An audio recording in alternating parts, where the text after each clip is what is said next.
Welcome everyone to our panel. It's a pleasure to be here. I'm Zeina Mandour from Cairo Angels, and thanks a lot for Techni team for setting up the panel. And again, it's a pleasure to get to know all of our panelists and to learn from them as you guys will learn from them today.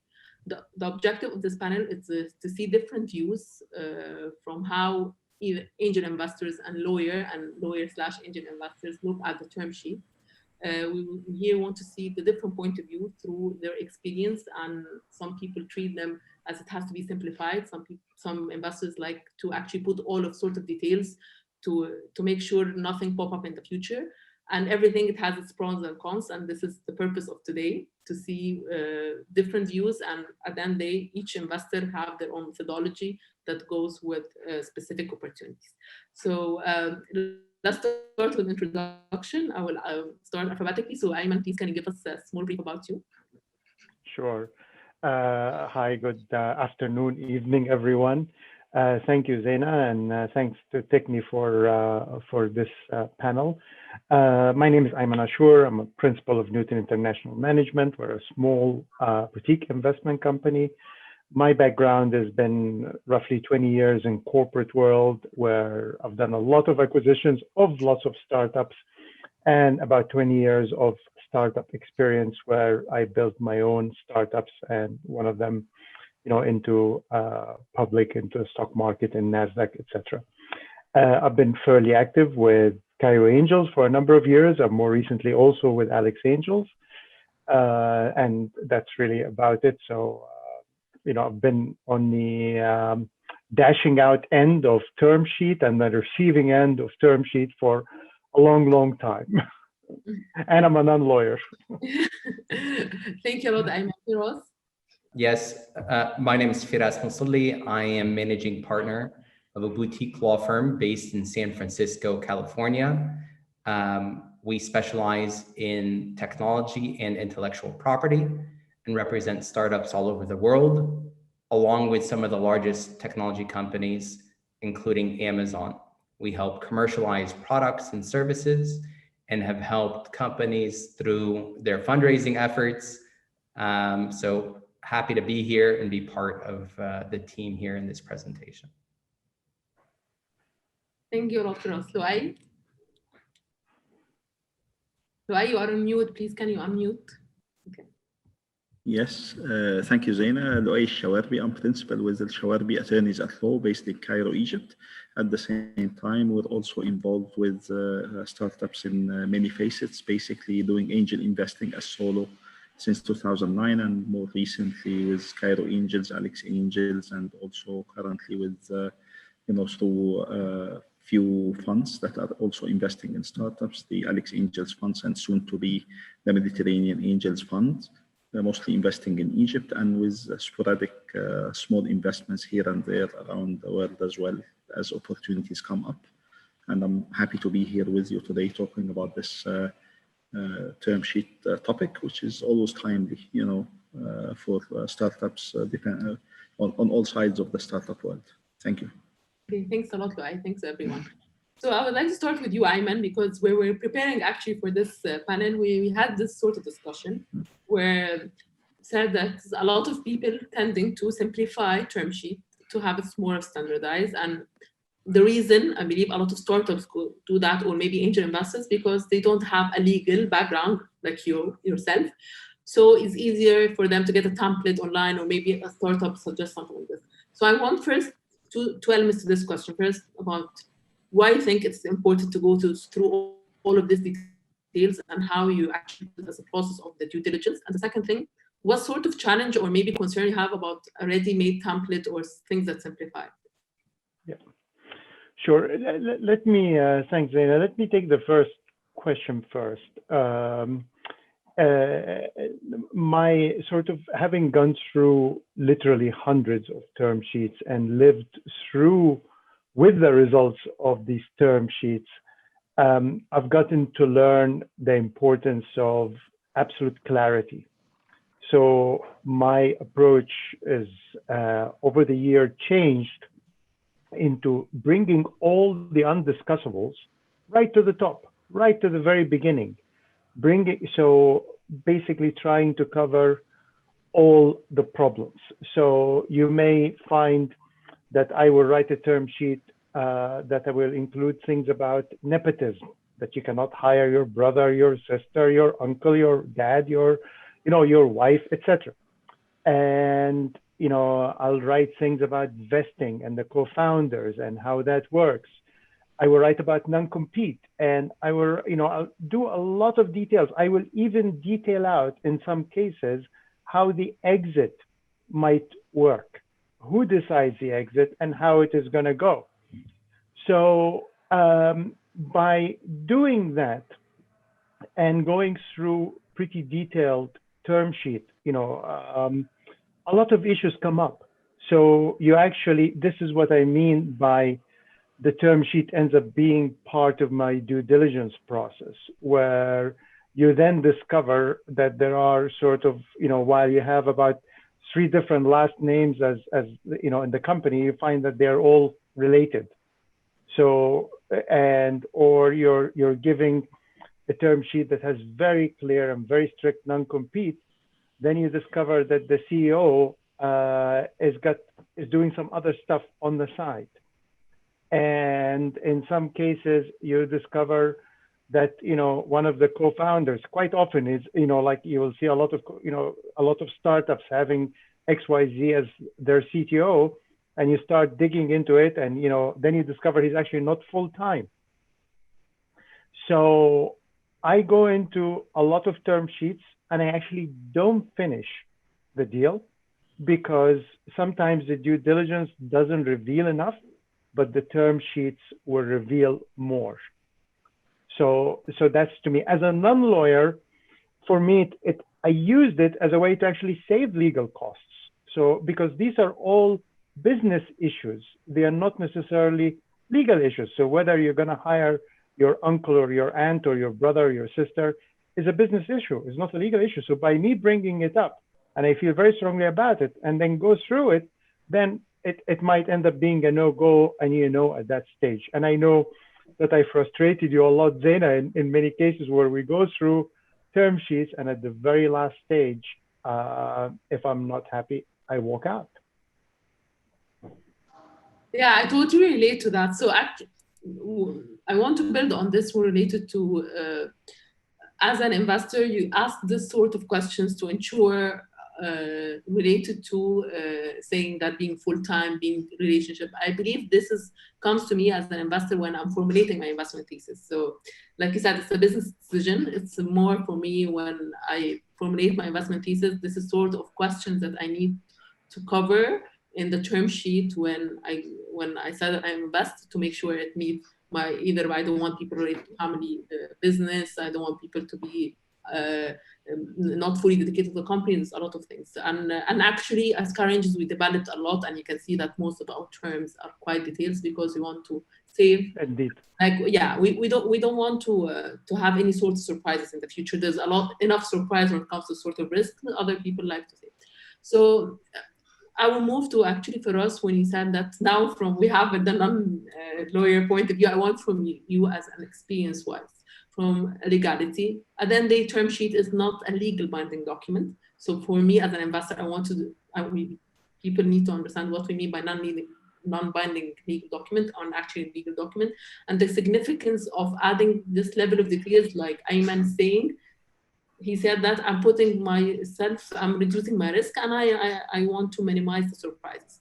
From you as a lawyer, this makes sense, or is actually it's complicating things for no reason, and should, as an angel investor or an early stage investor, think like this?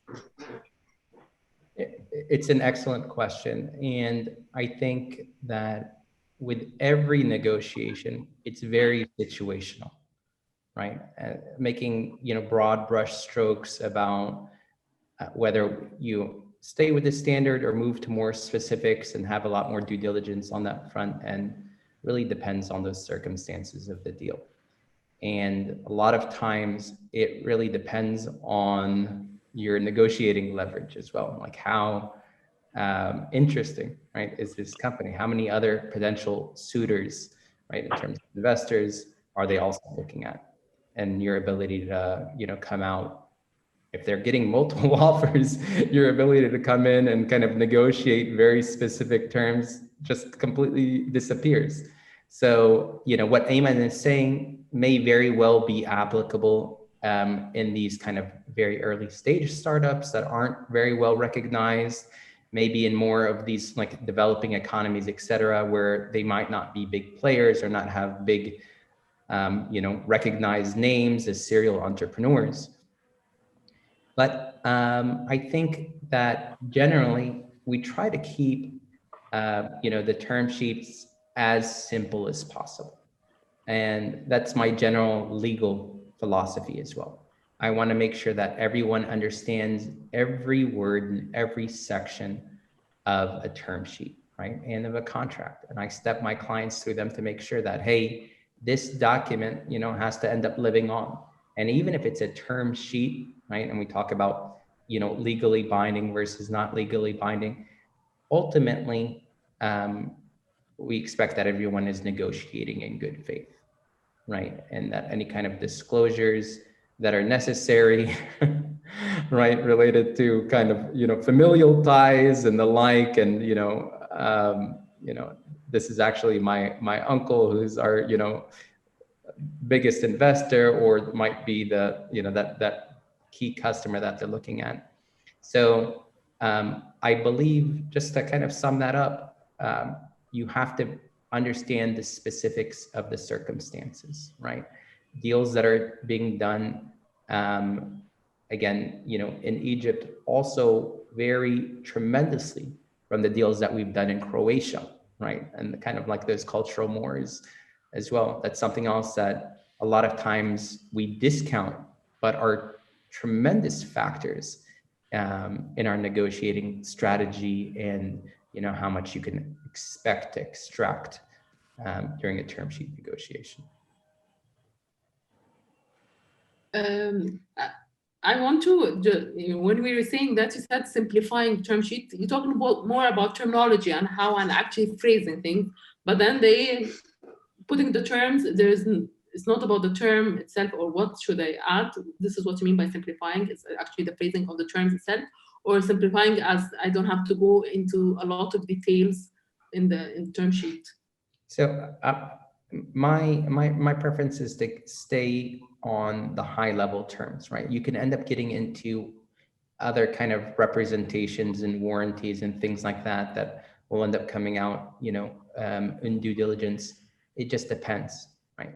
So the point is keeping it as simple and high level as possible, while capturing the essential deal terms is what's critical.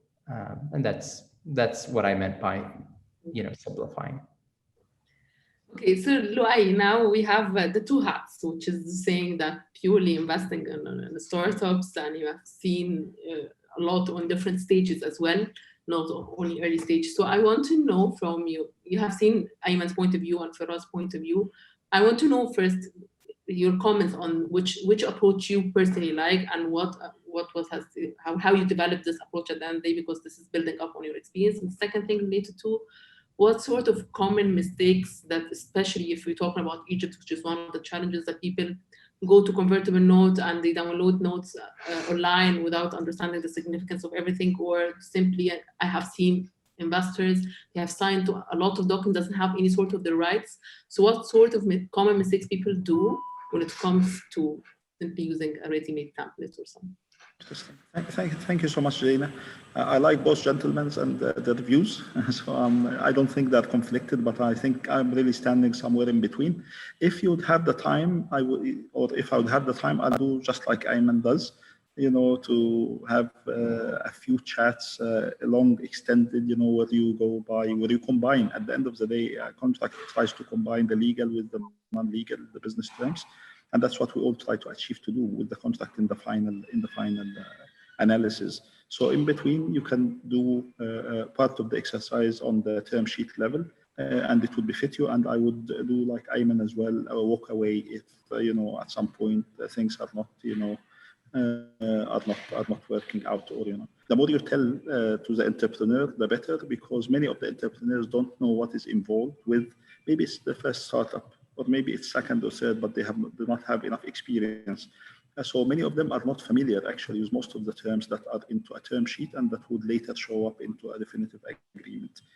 So you explain, and then if they could withstand that explaining and still, feel that you can do business together, I think you can move on onto that. So I think it's a wise way to do it, especially if the discussions also include, cultural elements people who feel inhibited, people who are more less exposed, and while they have a global ambition to take their business. If you are purely local, you can still have a business, and that could be a nice business. But but if you have a delusion that the fact that you're going to do a business, you can take it global. Many Egyptians, for instance, at least entrepreneurs, are deluded that they can take their companies to the US market and still do business. When they have not lived there, just by the mere fact they have watched so many movies, of the US, they think that they can do like in the movie and, get the company up and running. Other people like myself who've lived in the US for a number of years and studied there at different points, I would shy away from the claim, and I would just, So it's stuff like this that better if you learn about it from the beginning, that probably would help you to calibrate, whether to go in. And if you go in, it would also open up some space for discussion. And that you can help with. But again, if I move, also with Feras' point, companies, startups come in all shapes and colors, and some of them are more lucky than others. As we say in Egypt, حسن السوق على حسن البضاعة. At times, if خطبها كتير, a lot of people really want to invest in that company, so you don't really have the latitude and space to even tell them, to even inform them of something that they really ought to know earlier than later. So I think it's startup, by startup, and its context, where context does matter, and it's a bit difficult, to anticipate. But that said, I think. At the very beginning, the more simple, the better. So if you just get the high level things, but even when you intend to do that, actually, you would be surprised how many people sign term sheets without even reading them. And by the same token, you would be surprised by how many people who've signed documents, whether, and I hope, at the risk of sounding a little bit undiplomatic, but they have, neither the entrepreneur read the thing, and even the investors, they are projecting, that these are terms that already are inside the thing. Someone printed something off the internet and read about it from far or near, or sometimes even more difficult, and this is where we charge a lot of legal fees at times, is that some people will come stuck with a term sheet that they have signed, and then it's not working between them. So we really have to sometimes redraft the whole thing, because what typically ends up happening is that this term sheet, someone goes into the internet and plays smart, and then says, okay, I'll take this one, I like this one too, I like the third one, it's a drop and drag and and include, and then they would be surprised by how many of them are already conflicting with each other. It's not like we're not talking about a different document, we're talking about the same document. So they really wanted to save the fees, and they did. They thought that they were being stereotyped a little bit, but if you're a very clever engineer, you think, this is the work of the lawyers, that's easy and I can do it, stuff that makes sense. Let me do, like myself wanting to do an operation on someone, medically, that's okay. So anyways, I think there's a lot of things, and I think that the market is recently maturing, but with a lot of glitches, coming up.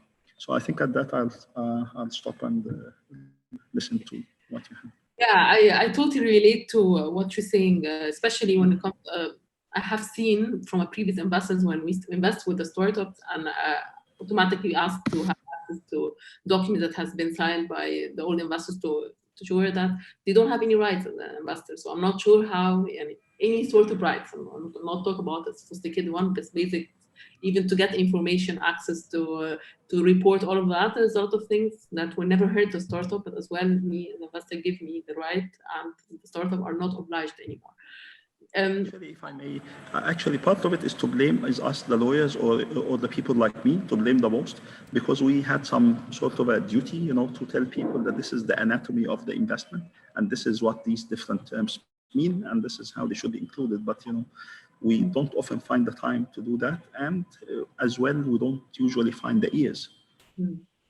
Yeah, I think from this, what you're saying, right, especially that even if I provide a template, ready-made template, people can, and it's not biased to any sort of investor or startup, it's quite challenging. People need to understand the significance. So it's not only about ready and it's documented and it's approved by all the lawyers who said that I understand all the terms. And again, it comes to the negotiation when all of us sit on the table and we want to remove this clause. What is the significance? What is the implication of such a clause when I remove it, and how it will impact other things? So it's not only adding up. Sometimes when I remove, it throws in other things, and I've seen it as well. So I think it's that's a danger of oversimplifying things, and I want to provide a little bit of context there too, because obviously, you know, we want to encourage, you know, deals to happen, and by simplifying terms, hopefully, you know,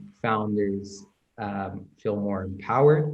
But at the same time, you know, the scenario that Loay described is oftentimes a very kind of unfortunate scenario where these founders have already negotiated and signed a term sheet, and then, you know, engaged lawyers to end up negotiating, you know, the full agreement, and really our hands are tied, right? If you've agreed to these terms, you know, for the most part,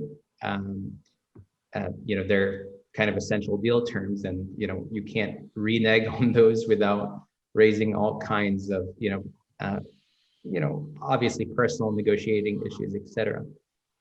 At the same time, you know, we recognize lawyers are expensive. It's not a cheap service that's being provided.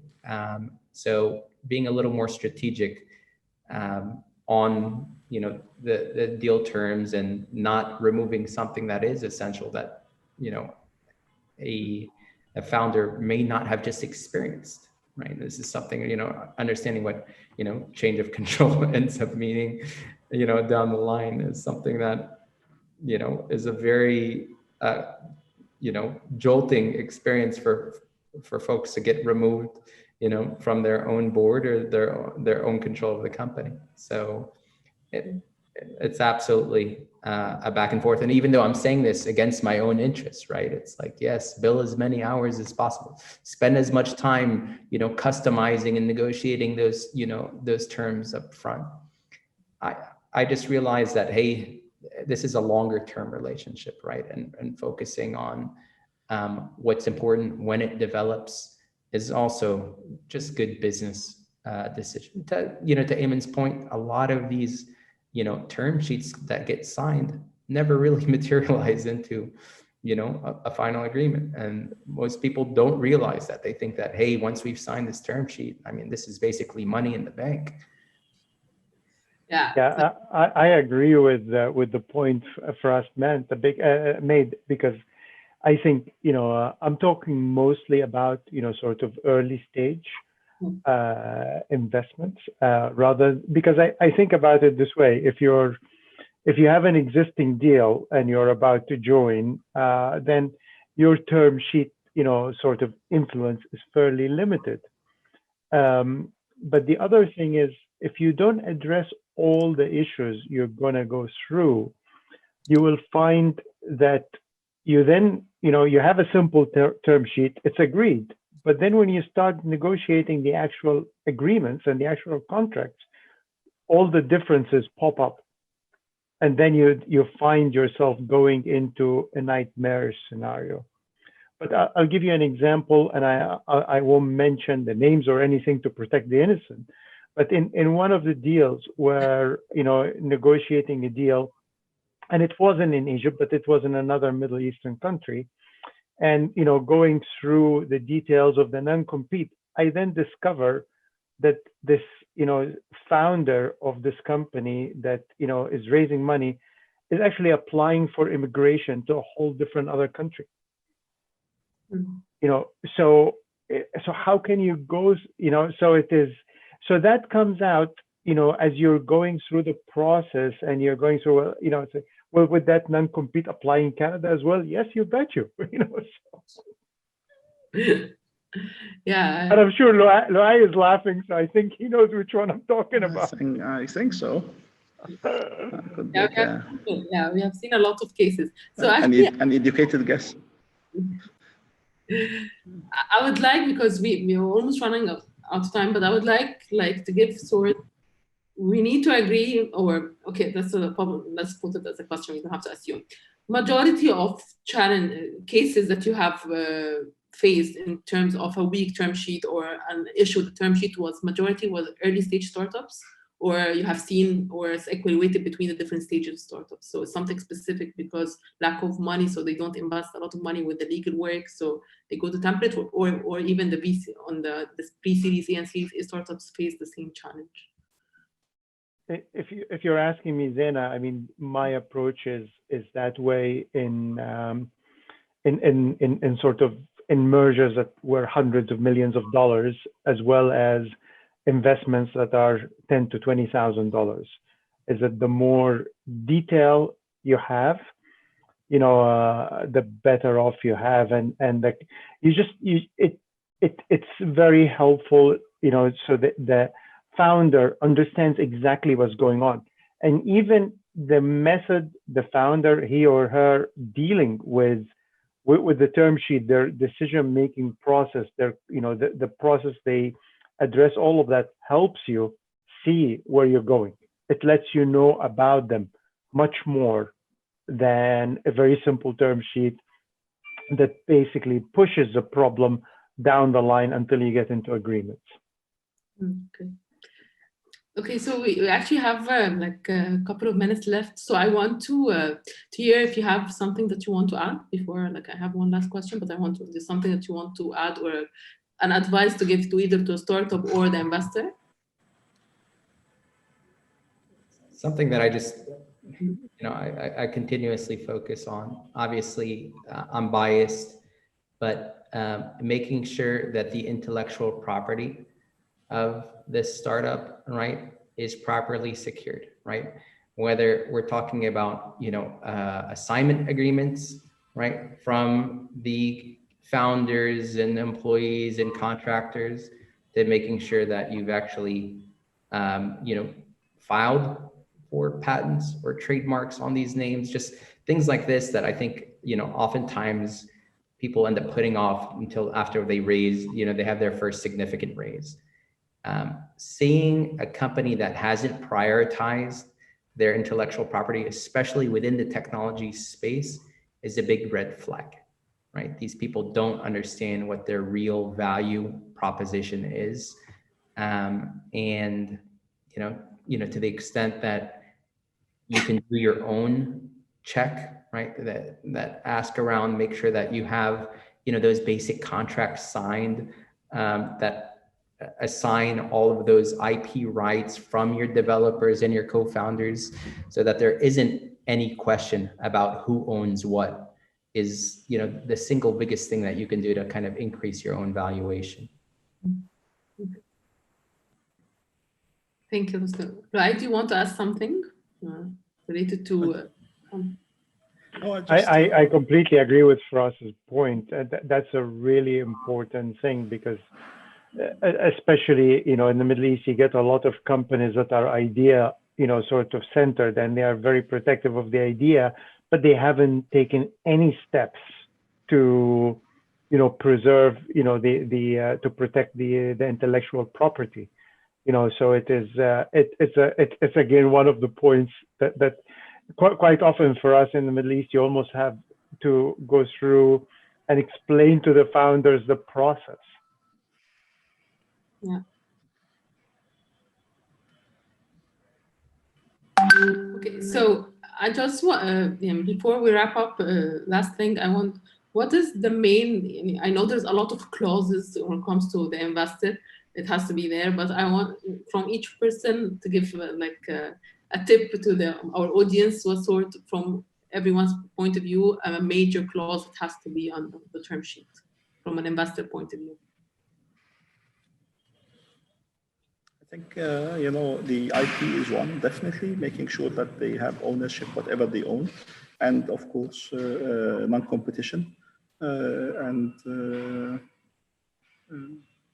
I think also the attitude of taking more investments in the future and how you can converge on them or how you would streamline them if you will have rights that would grandstand future rounds of agreement, or would just have a most favored nation clause that would also give you the same rights. Of course, it depends, because on the size of the investment that's happening. So of course, if you're coming in at an early stage and you're putting this much money, there's that much that you can ask for, but at least you need to put some protections and safeguards in place until the company the startup has meaningfully raised later and diluted. You don't mind dilution, but dilution that makes sense for everyone. So sometimes here it's just people continue to tango around the same place for so long, and it becomes almost energy draining sometimes. So I think of course other things as well. Okay. Thanks a lot, Lloyd. Thank you. I think what's more important than just the terms, right? This is the negotiation spirit, right? And I think this is a lot of times, we talk about relationships and we talk about feelings, but ultimately, as an investor, you're investing in people, you're investing in a team. This particular project might be ahead of its time, or just, for whatever reason isn't fruitful, but making sure that the relationships that you're building, with these founders, and kind of, ensuring that you've connected and realized that this is not a single deal, right? This is a relationship, and your reputation as an investor, will always, precede you. Because, any founder does the same thing that an investor does. They ask around, they'll do their due diligence in terms of social, reputation. They want to know that the person that they're dealing with, is going to honor their commitment. It's someone who's going to end up disclosing important information, even though they might not be legally, required to do so. And I can think about various positions where, a founder's team, they had a key employee that, was leaving, and did he have to say that, to the investor? But no.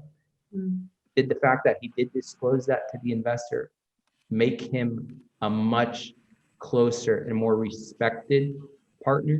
Absolutely. Those little things, make all the difference in a relationship. I totally agree. Ayman? I agree completely with what Loay and Feras said. I think the final, just as an additional point, is the enforceability, because you find that people going into very creative things like safes and convertibles, and based on Egyptian entities or Lebanese entities, where you can't actually, enforce any of that.